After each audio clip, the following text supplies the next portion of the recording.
말씀 이사야서 40장 1절에서 5절, 9절에서 11절입니다. 1절입니다. 너희 하나님이 이르시되 너희는 이루어라. 내 백성을 이루어라. 너희는 예루살렘의 마음에 닿도록 말하며 그것에게 애치라. 그 노역의 때가 끝났고 그 제약의 사함을 받았느니라. 그의 모든 죄로 말미암아 여호와의 손에서 벌을 배이나 받았느니라 할지니라 하시니라. 애치는 자여 소리여 이르되 너희는 광야에서 여호와의 길을 예비하라. 사막에서 우리 하나님의 대로를 평탄하게 하라. 골짜기마다 더두어지며 산마다 언덕마다 낮아지며 고르지 아니한 곳이 평탄하게 되며 험한 곳이 평지가 될 것이요 여호와의 영광이 나타나고 모든 육체가 그것을 함께 보리라. 이는 여호와의 입이 말씀하셨느니라. 아름다운 소식을 시온에 전하는 자여 너는 높은 산에 오르라. 아름다운 소식을 예루살렘 전하는 자여 너는 힘써 소리를 높이라. 두려워하지 말고 소리를 높여 유다의 성읍들에게 이르기를 너희 하나님을 보라 하라.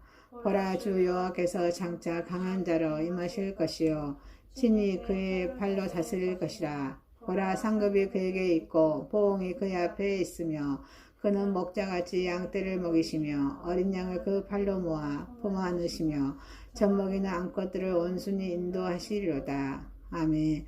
마가복음 1장 1절에서 8절입니다.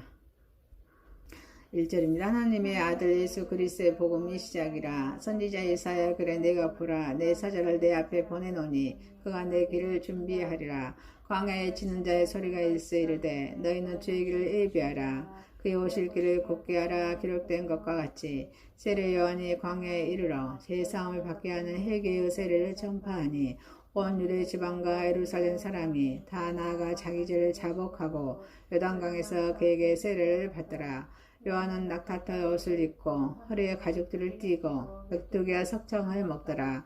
그가 전파하여 이르되 나보다 능력 많으신 이가 내 뒤에 오시나니 나는 굽혀 그의 신발끈을 풀기도 감당하지 못하겠노라. 나는 너에게 물로 세례를 베풀었거니와 그는 너에게 성령으로 세례를 베푸시리라. 아멘. 베드로후서 3장 8절에서 14절입니다. 8절입니다. 사랑하는 자들아 주께는 하루가 천년 같고 천년이 하루 같다는 이 한 가지를 잊지 말라. 주의 약속은 어떤 이들이 더디라고 생각하는 것 같이 더딘 것이 아니라 오직 주께서는 너희를 대하여 오래 참으사 아무도 멸망하지 아니하고 다 회개하게 이르기를 원하시느니라. 그러나 주의 날이 더둑같이 오리니 그 날에는 하늘이 큰 소리로 떠나가고 물질이 뜨거운 물에 풀어지고 땅과 그 중에 있는 모든 일이 드러나리로다. 이 모든 것이 이렇게 풀어지리니 너희가 어떠한 사람이 되어야 마땅하냐. 거룩한 행실과 강건함으로 하나님의 날이 임하기를 바라보고 간절히 사모하라. 그날은 하늘이 불에 타서 풀어지고 물질이 뜨거운 물에 녹아지려니와 우리는 그의 약속대로 의가 있는 곳인 새 하늘과 새 땅을 바라보도다. 그러므로 사랑하는 자들아 너희가 이것을 바라보나니 주 앞에서 점도 없고 흠도 없이 평강 가운데서 나타나기를 힘쓰라. 아멘.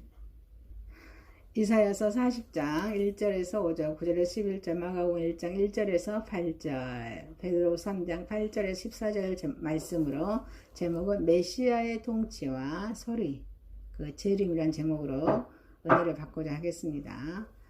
자, 메시아의 통치입니다. 첫 번째 메시아의 통치입니다. 이 이사야서의 오늘 본문의 말씀에 남유다가 BC 586년에 바벨론에게 멸망을 당합니다.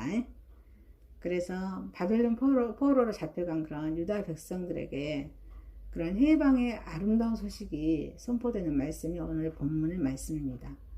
그런데 이 아름다운 소식은 궁극적으로 그 죄악의 포로가 된 그런 온 인류가 그리스도로 말미암아 그런 죄에서 해방될 그런 복음의 소식이라는 말씀입니다.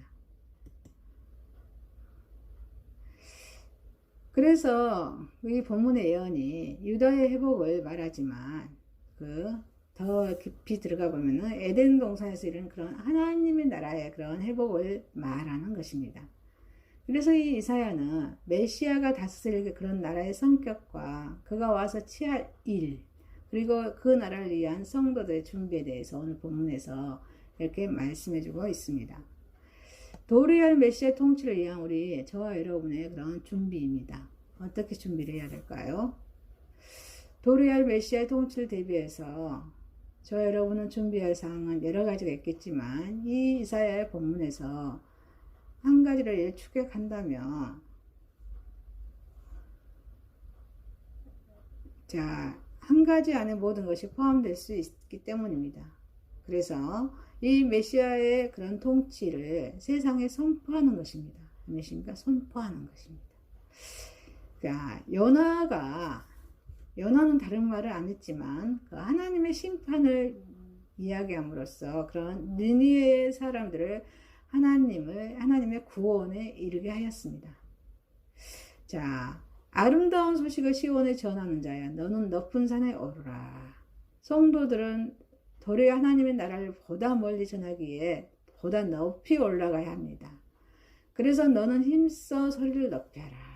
소리를 높이라는 말씀은 보다 더 많은 사람들에게 듣게 하라는 말씀이라지만 영적인 일에 무신경하게 살아가는 이들에게 자극을 주라는 말씀입니다. 아멘이십니까? 그래서 자극을 주어서 그런 죄를 회개하고 또 새롭게 살아가게 만들다는 그런 말씀입니다. 자, 우리 신약에 와서 그 삶에 대한 그런 바울은 디모데에게 그럽니다. 자, 때가 이르더니 사람이 바른 교훈을 받지 아니하며 귀가 가리워서 자기의 사욕을 쫓을 스승을 많이 두고 또 그 길을 진리에서 돌이켜 허탄한 이야기를 쫓으니라. 그러므로 범사에 오래 참음과 가르침으로 경책하며 경계하며 고노라고 디모데후서 4장 2절에서 4절 이렇게 말씀하고 있습니다. 그래서 두려워 말고 지혜로운 자를 경책하는 일은 즐거운 일입니다. 그래서 지혜로운 자는 경책을 통해서 죄의 길에서 돌이키기 때문입니다. 그러나 어리석은 자를 경책하는 일은 두려움을 동반합니다. 어리석은 자는 경책을 통하여 돌이키는커녕 어쩝니까? 오히려 자기를 공격하는 행위로 받아들이고 온수로 갚으려 하기 때문입니다. 그러나 저와 여러분은 두려워 말고 그 일을 해야 될 줄 믿습니다. 해야 된다는 거예요. 그래서 그 일을 하나님께서 기뻐하시기 때문에, 기뻐하시는 일이기 때문에 반드시 해야 합니다. 그 일을 위해서 하나님께서 그 일을 행할 때 우리가 하나님께서 함께 하시기 때문입니다. 그래서 이사야는 메시아 왕국의 양명성을 극명하게 보여줍니다. 보라, 주 여호와께서 장차 강한 자로 임하실 것이요. 메시아께서 이 땅에 임하시는 날 그는 힘으로서 약한 자를 누르고 끝까지 하나님 뜻을 저버린 자를 당신의 권능으로 다스리실 것입니다. 아니십니까? 그래서 그의 안고는 이 땅에 임하는 날, 마태복음 26장 52절에 했대요. 검을 가지는 자는 다 검으로 망한다. 라고 이 말씀이 응하는 것을 모든 저와 여러분의 눈으로 보게 될 것입니다. 그는 목자같이 약물을 먹이시며 어린 양을 그 팔로 모아 품에 안으시며 메시아의 통치는 약한 자, 온유한 자, 상처받은 자에게 따뜻하게 임할 것입니다. 그래서 우리가 하나님을 섬기고 믿음을 갖는 것이 이 목적이 있는 것입니다. 그날의 메시아께서는 그들을 위로하시고 우리를 위로하신다는 것입니다. 아픈 상처를 감싸시고 영원한 안식으로 인도하시며 상급을 베푸실 것입니다. 그리고 메시아는 또 결산합니다. 상급이 그에게 있고 메시아는 이 땅에서 하나님의 나라와 의를 위해서 수고한 자들에게 상급을 주시는 왕이십니다. 하나님의 나라와 그를 위하여 일한 자에게는 상급을 줄 자는 세상에 있어요, 없어요? 세상은 없습니다. 따라서 저와 여러분은 이 땅에서 무엇을 기대해서 돼야 한대요? 안 된다는 것입니다. 수고한 대가가 보이지 않는다고 실망해서도 안 된다는 것입니다. 우리의 상급은 하늘나라에 있습니다. 보응이 그 앞에 있으며 이는 세상에 악인을 바라보는 성도들에게 위로를 주시는 말씀입니다. 종종 성도들은 세상에서 악인의 그렇게 잘된 것을 바라보면서 회의와 실망에 빠질 때가 많습니다. 그러나 이 말씀은 우리에게 보여주기 때문입니다. 이 말씀이 의로운 자, 연약한 자에게 나타요 힘을 줍니다. 이 세상엔 거두는 것은 이 세상 거두는 것이 아닙니다. 그리고 이 세상을 심는 것이라는 사실을 이 세상 우리가 심는 것입니다. 섬기는 것이다 이 말입니다. 심는 것이라는 사실을 이 말씀 우리에게 보여주기 때문입니다. 그래서 내세에서 받을 것을 이 땅에서 받는 자들은 내세에서 받을 것이 있어요 없어요? 없습니다. 이 땅에서 육체를 위하여 심는 자는 육체로부터 썩어질 것입니다. 썩어질 것을 거둔다고 갈라디아서 6장 8절에 말씀하고 있습니다. 여러분, 이렇게 메시아의 통치하에 순종하는 저와 여러분이 되시기를 주님의 이름으로 축원드립니다. 자, 두 번째입니다. 메시아의 광야의 소리입니다. 예수 그리스도께서 복음 사역을 시작하기에 앞서 그 길을 예비하고 있는 그런 세례 요한이 6개월 먼저 나오셨죠. 사역에 대한 그런 내용입니다. 이 광야는 세상을 의미합니다. 광야에는 물이 없어요. 그래서 뜨거운 햇볕과 그런 바람만 있을 뿐입니다. 그래서 광야는 땅은 거칠고 메마르고 아무것도 파종할 수 없는 그런 없어서 양식을 얻을 수 있어요 없어요? 없습니다. 그래서 사람이 다닐 만한 마땅한 땅이 없습니다. 그래서 어디로든 가면은 다니면 길이 되는 곳이지만 참되고 바른 길을 그런 찾기란 여간 그런 어려운 곳이 그런 광야입니다.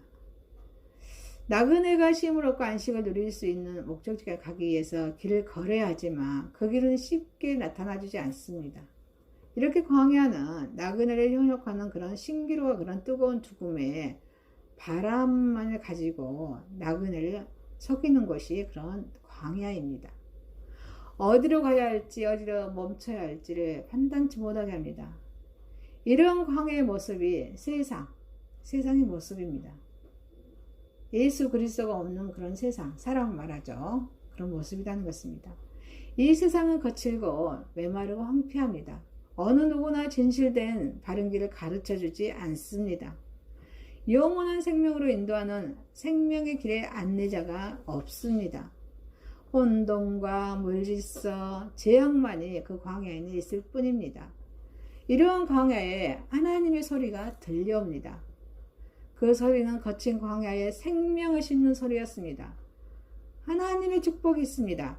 모든 인간은 광야를 거쳐야만 축복인 땅인 가나안에 이를 수 있습니다. 여기서 가나안은 천국입니다.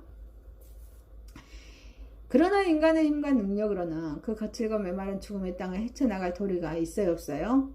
없습니다. 깊은 좌절과 고통과 죽음만이 맛볼 뿐입니다.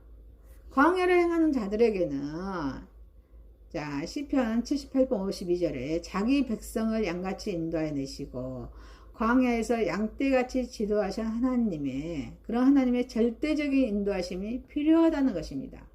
이 하나님은 구원을 계획하셨습니다.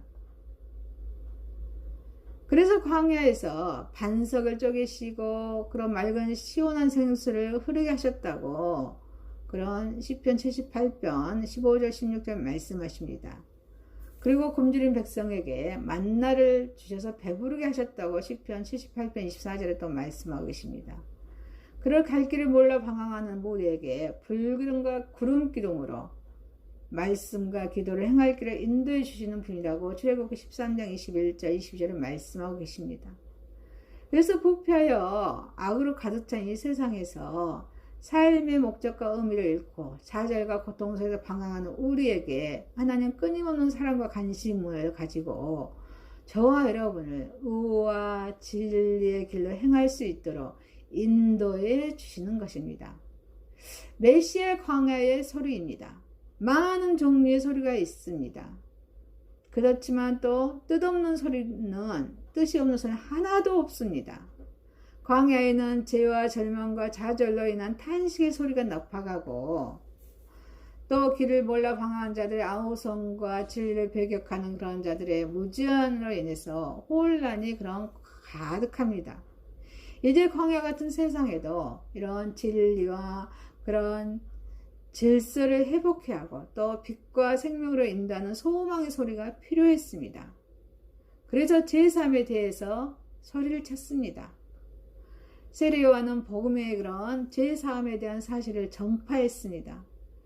죄 용서 없이는 어때요? 구원이 있어요? 없어요? 죄에서 건진받을 수가 없습니다. 제3은 하나님께 속한 것입니다. 인간에게 베푸신 가장 귀한 선물입니다. 그리고 축복입니다. 하나님께서는 죄 용서를 구하는 자들에게 모든 죄악을 용서해 주신다고 에레미야서 33장 8절에 약속해 주셨습니다.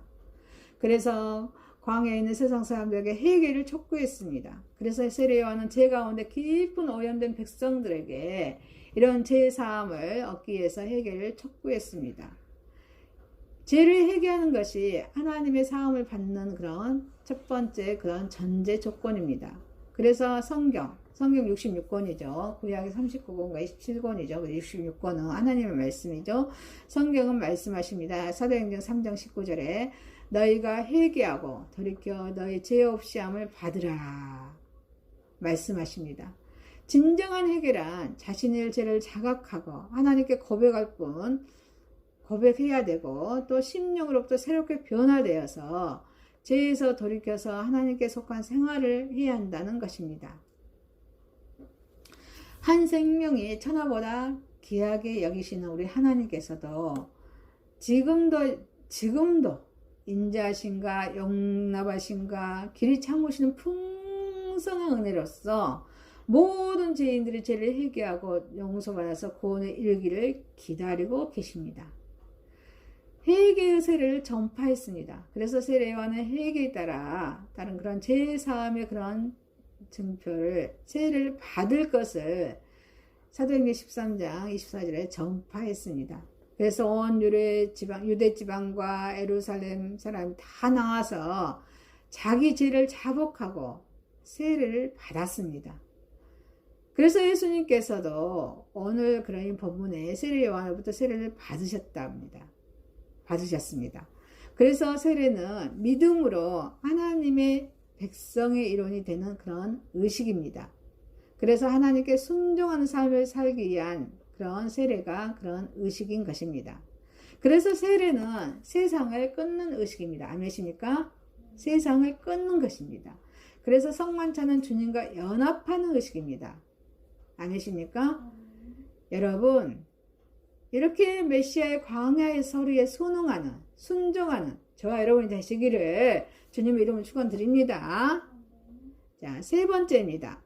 메시아의 지체되는 주님의 그런 재림입니다. 주님의 재림입니다.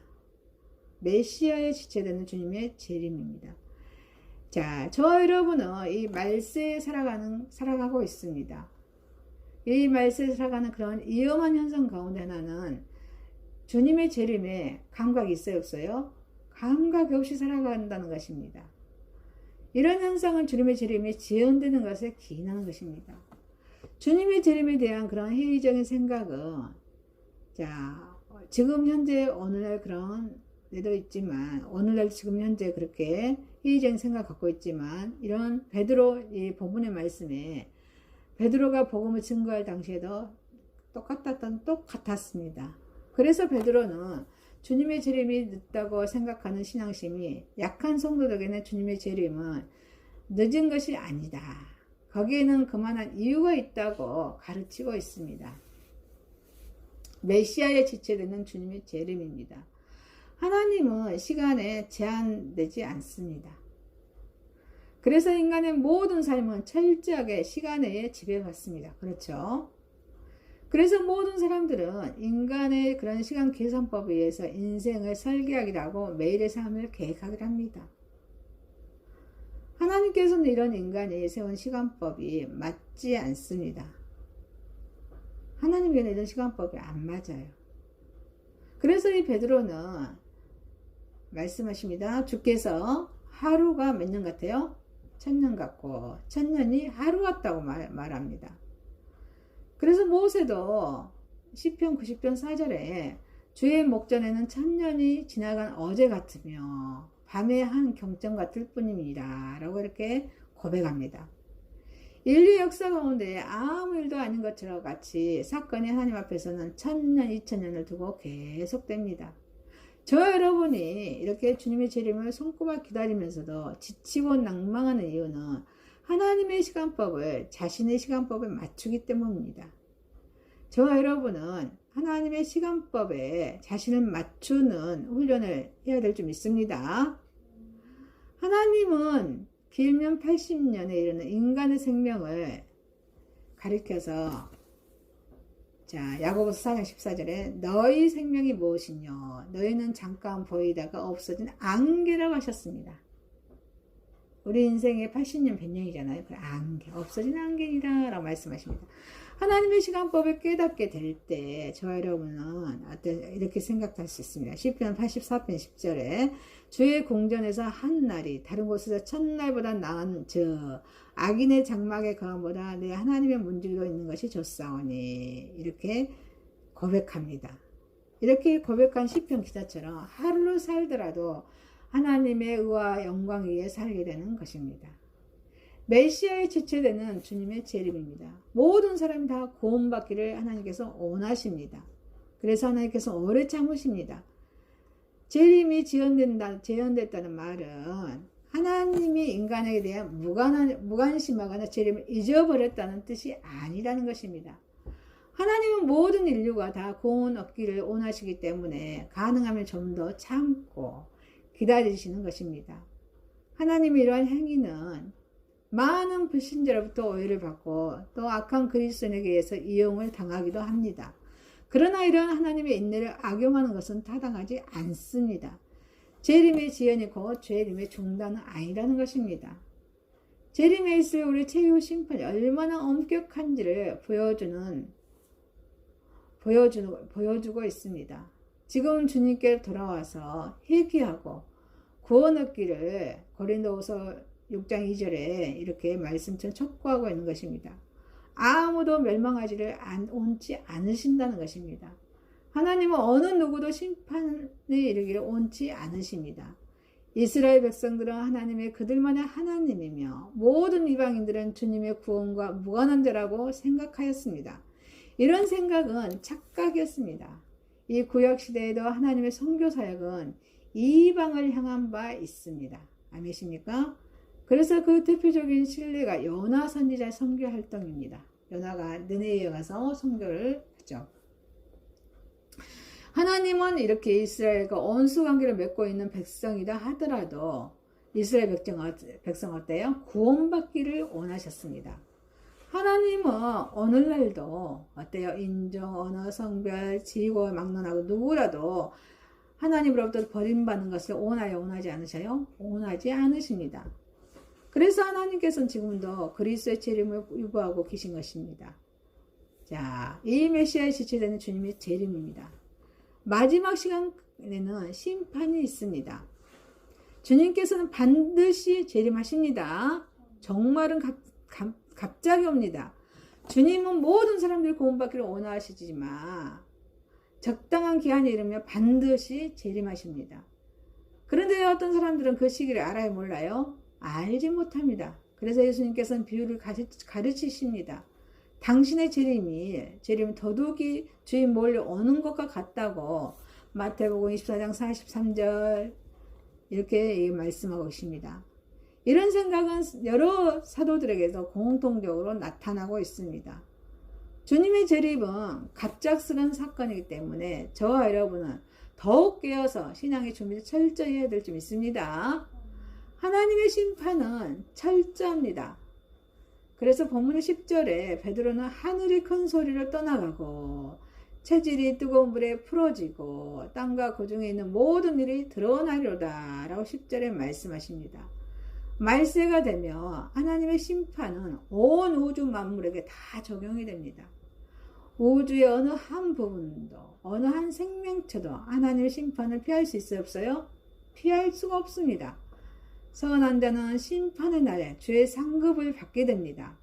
그렇지만 그러나 주의 재림이 늦는 것을 악용해서 방종한 삶을 산 자는 큰 형벌을 받게 됩니다. 이 마지막 날에 우리가 어떤 사람이 되어야 하는지 이 말씀해주고 있습니다. 저와 여러분은 주의 날이 가까울수록 거룩한 행실과 경건한 삶을 위해 노력해야 할 것입니다. 여러분, 메시아에 지체되는 그런 주님의 재림의 신앙을 갖는 저와 여러분 되시기를 주님의 이름으로 축원드립니다. 말씀 마치겠습니다. 메시아의 통치입니다. 메시아의 광야의 소리였습니다. 메시아에 지체된 주님의 재림입니다. 기도드리겠습니다. 하나님 아버지, 메시아의 통치와 광야의 소리에 순응하게 하시고 주님의 재림을 기다리는 믿음이 있게 하여 주옵소서. 예수님의 이름으로 기도드려옵나이다. 아멘.